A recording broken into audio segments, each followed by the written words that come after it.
Hello and welcome to a new dramatic reading of that oh-so-special book, Twilight. Here with me today is that most random of people, Random DCE.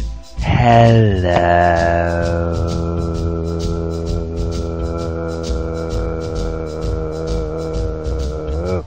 Quite. Anyway, Chapter 1, First Sight.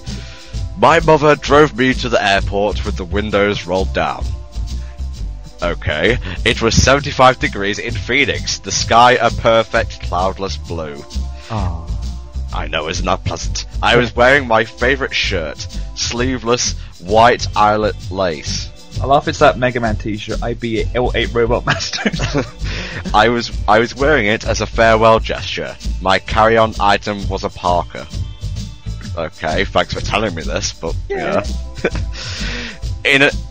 This is hard to read. In the Olympic Peninsula of northwest Washington State, a small town named Forks exists under a near-constant cover of clouds. Wait, it's called Forks? Forks that. Wait, do they have like a football team, their rival team is the Knives? Most likely. Gotta get them spoons! Oh, right. Yes. Some big words going to slip in for no adequate reason here. It rains on this inconsequential town more than any other place in the United States of America. It was from this town and its gloomy, omnipresent shade that my mother escaped with me when I was only a few months old. Wow, her intellectual prowess confuses me. It was in this town that I'd be compelled to spend a month every summer until I was 14. That was the year I finally put my foot down. These past 3 summers, my dad, Charlie, vacationed with me in California for 2 weeks instead. Yeah. They made a movie out of this? My mind boggles, it really does. I mean, we haven't really been introduced to this person yet, and I really don't give a shit. Yes. It's like, my carry-on item was a parka. Oh, matron. That's what that film needed. It needed that guy in there. Oh, Edward. It's like, you know his face, but you just don't know his name. Yeah. Kenneth Williams, is that it?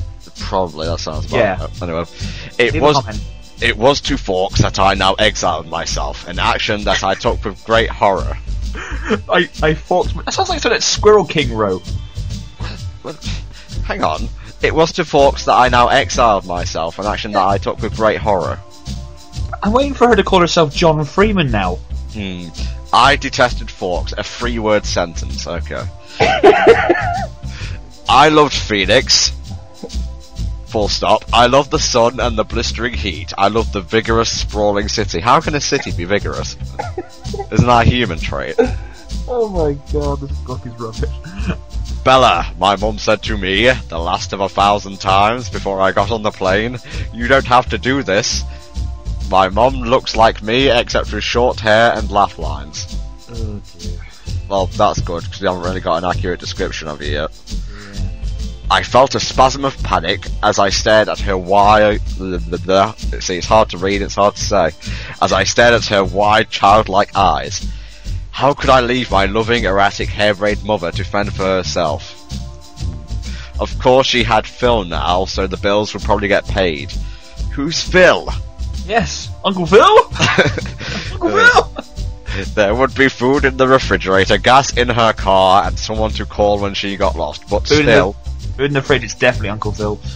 Definitely. I want to go, I lied. I'd always been a bad liar, but I'd been saying this line so frequently lately that it sounded almost convincing now.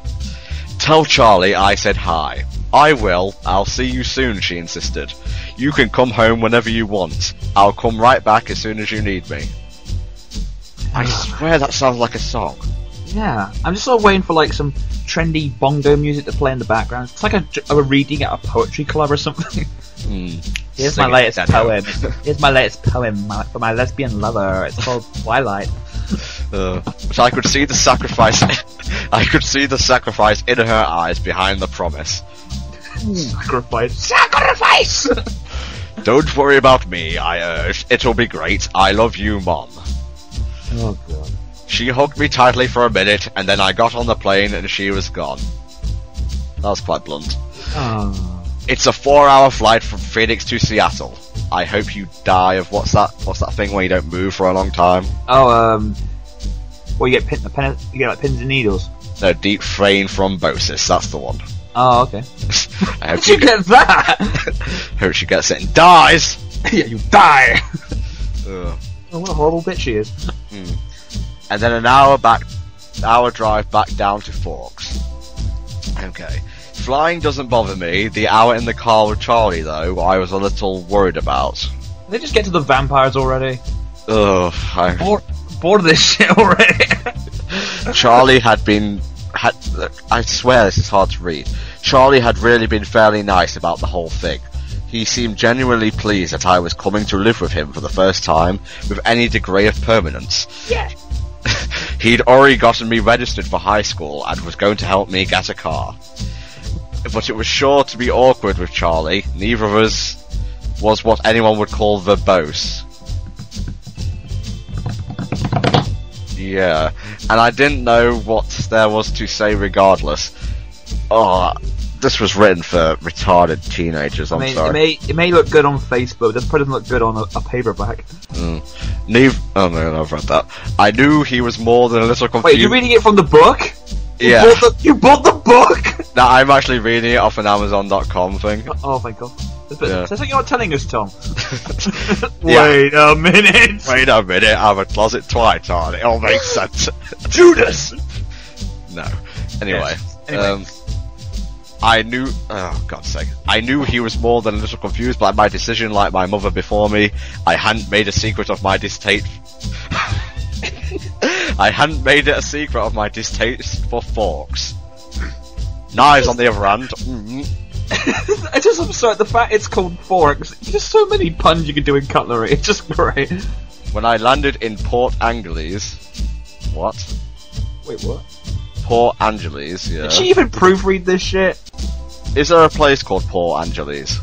I'm not sure, I'm guessing it's in America, so I'm not the best person to ask. It was raining. There's a lot of raining in here, are we sure this isn't set in England? Yes, or Scotland maybe.